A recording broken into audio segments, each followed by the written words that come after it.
அழிச்சிடலாம், முடிச்சிடலாம் பிசாசு நினைச்சிருந்தாலும், இன்னைக்கும் நீங்க இந்த பூமியில உயிரோடு இருப்பதற்கான காரணம் என்ன தெரியுமா? உங்க மேல ஒரு நோக்கம். இல்லைன்னா நம்ம என்னைக்கும் போயிருந்திருப்போம் இங்க இருந்து காலி பண்ணிட்டு. Praise God. என்ன நோக்கம்?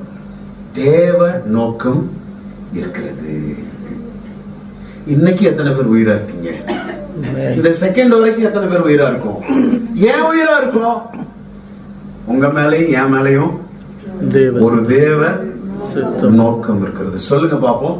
என் மேலே தேவனுடைய நோக்கம் இருக்கிறது. அதை கண்டுபிடிக்கணும். அதை கரெக்டா செயல்படுத்துறவன் சக்சஸ் பண்ணிடுவான் தேவராஜ்யத்துல. தேவன் என்ன சொல்றாரோ, தேவன் நோக்கம் என்னன்னு அடையாளம் கண்டுபிடித்து விட்டோம் என்றால் வெற்றியுள்ள